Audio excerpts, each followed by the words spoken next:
Assalamualaikum warahmatullahi wabarakatuh. Kami akan mempresentasikan tentang teks akademik dalam genre makro. Bahasa Indonesia. Teks akademik dalam genre makro. Dosen pengampu Riza Septawilyanti SPD MPD. Disusun oleh kelompok 1. 1. Mia Audina, NIM E1E020033. 2. Devi Yohana Silaban, NIM E1E020031. 3. Alfa Immanuel Togatorup, NIM E1E020016.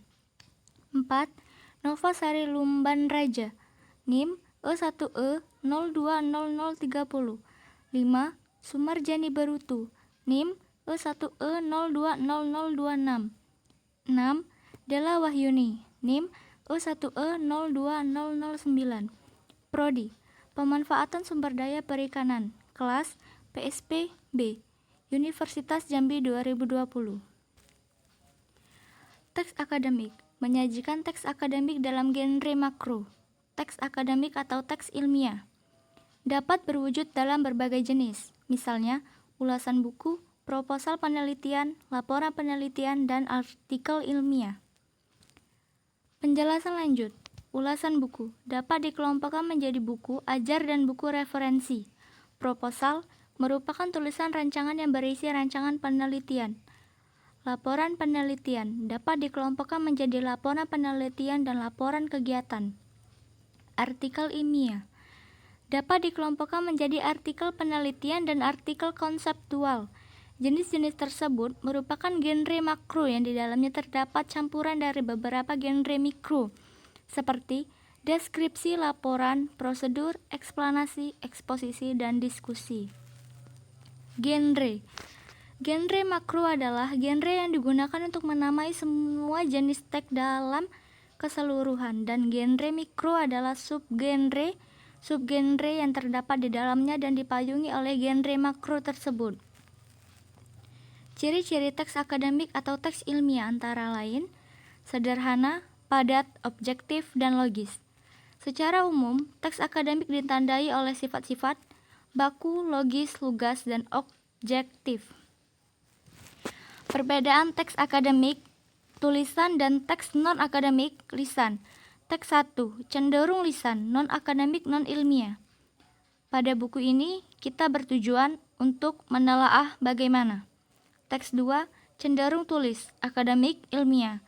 Pada buku ini adalah untuk menerapkan metode empiris, analisis percakapan yang dapat menguak.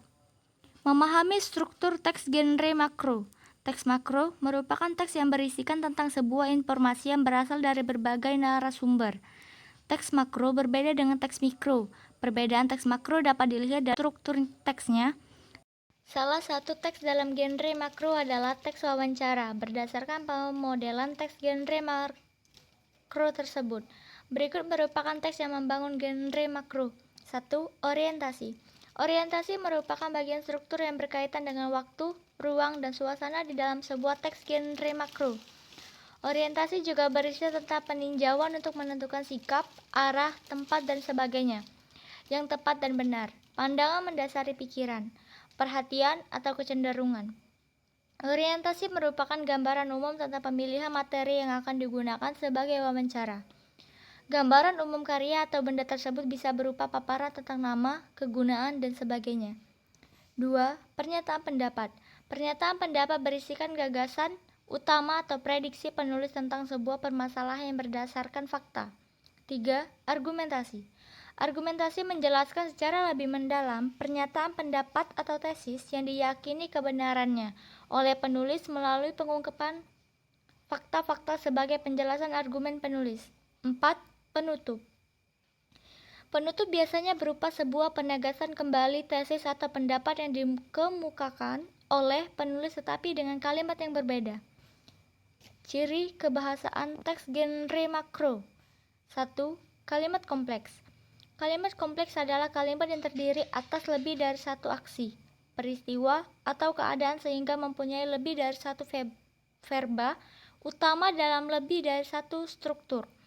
Struktur yang satu dan struktur yang lainnya biasanya dihubungkan oleh konjungsi. Macam-macam kalimat kompleks sebagai berikut. A. Kalimat kompleks prataktik.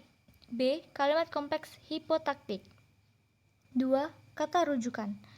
Pengertian kata rujukan adalah kata yang merujuk pada kata lain yang telah diungkapkan sebelumnya. Kata rujukan dibedakan menjadi beberapa, yaitu sebagai berikut. A. Rujukan benda atau hal. B. Rujukan tempat. C. Rujukan personil atau orang atau yang diperlakukan seperti orang. 3. Konjungsi atau penghubung. Konjungsi disebut juga sebagai kata penghubung atau kata sambung. Dengan kata lain, konjungsi adalah kata atau ungkapan penghubung antar kata, antar frasa, antar klausa, dan antar kalimat. Konjungsi terbagi dua, yaitu sebagai berikut. A. Konjungsi koordinatif. B. Konjungsi subordinatif. 4. Kata sifat. Kata sifat ialah kelompok kata yang mampu menjelaskan atau mengubah kata benda atau kata ganti menjadi lebih spesifik. Hal tersebut karena kata sifat mampu menerangkan kuantitas dan kualitas dari kelompok kelas, kata benda atau kata ganti. Ciri-ciri kata sifat yaitu sebagai berikut. A. Kata sifat terbentuk karena adanya penambahan imbuhan ter yang mengandung makna paling. B. Kata sifat dapat diterangkan atau didahului dengan kata lebih, agak, paling, sangat, dan cukup. C. Kata sifat juga dapat diperluas dengan proses pembentukan seperti ini. SE, min plus, redupliasi, atau pengulangan kata, plus minnya. Contoh, sehebat-hebatnya, setinggi-tingginya, dan lain-lain. 5. Kata kerja. Verba atau kerja, atau bahasa Latin verbum, kata, adalah kelas kata yang menyatakan suatu tindakan, keberadaan, pengalaman, atau pengertian dinamis lainnya.